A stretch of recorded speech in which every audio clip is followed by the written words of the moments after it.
being a writer sucks.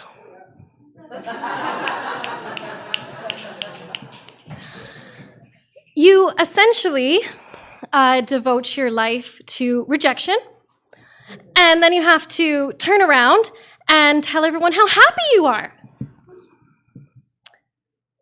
I'm going to be vulnerable for a minute, as if this isn't vulnerable enough. Mascara, help me. I was terrified of putting this event on. Mostly because my first book party for Sluts and Horrors was during COVID, so it had to be online.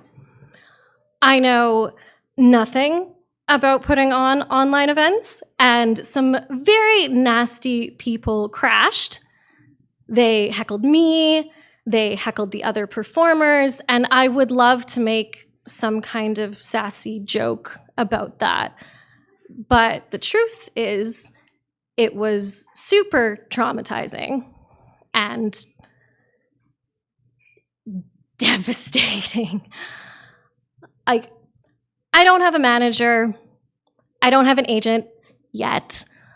I'm traditionally published as opposed to self-published, so those sweet little presses are actually doing the editing and publishing and disseminating portion of this, but apart from that, this is all me. Events like this, promotion, begging bookstores to stock my books, which they very rarely do. And it is so devastating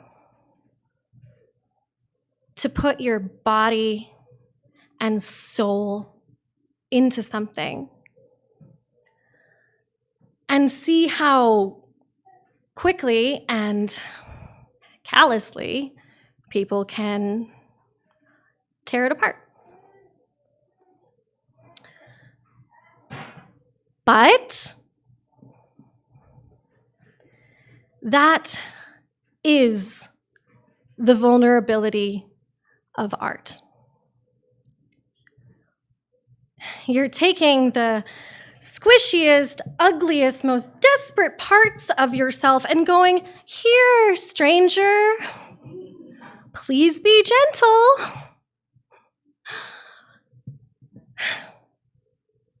It's a lot like love that way, which I also suck at.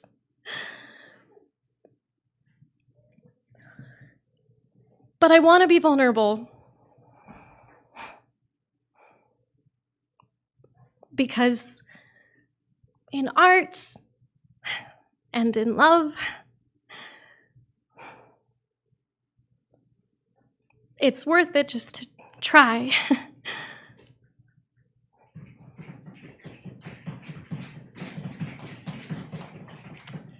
The best things in life are vulnerable,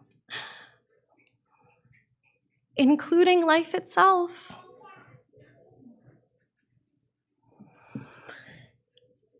But I don't want to bullshit.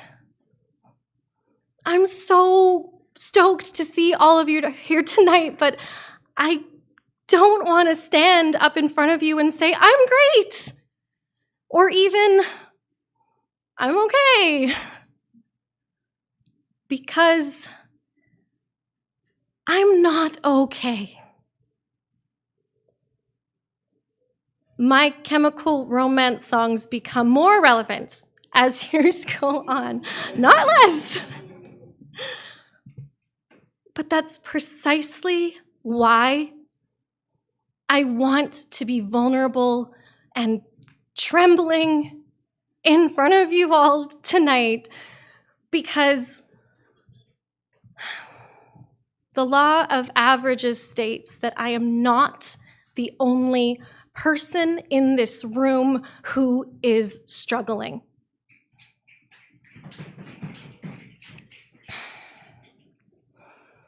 Even if you've never wanted to die, or tried to.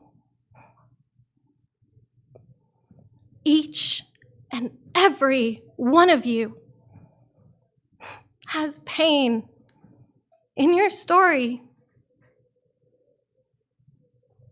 And even if I can't be that literal shoulder that you cry on,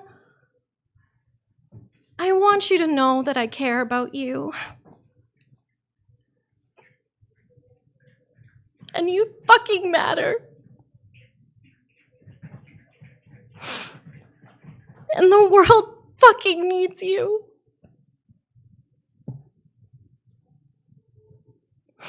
I want my words to comfort and inspire you.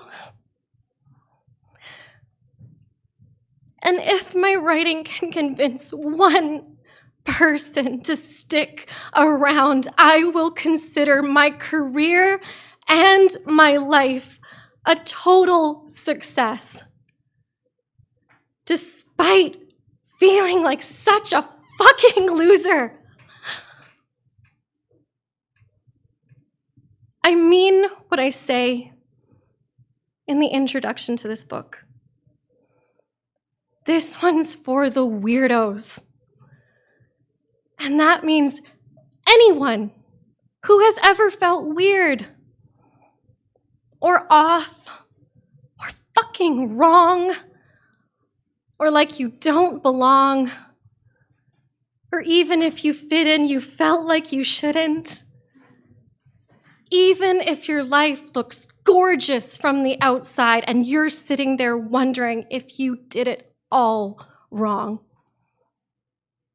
And maybe you're even wondering if you would take the chance to make it right.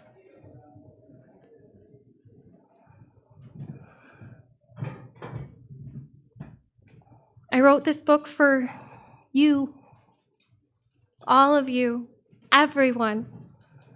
Anyone who needs that friend in their pocket, that imaginary shoulder to cry on. So yeah, being a writer sucks. Art sucks. Love fucking sucks.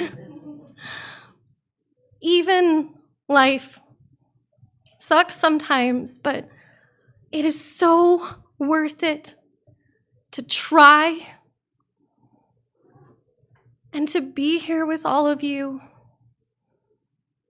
I can't tell you what you've done for me tonight, and I just hope that I can repay you even in the slightest way with this book and all the fucking other ones that are coming. So, really, thanks for being here.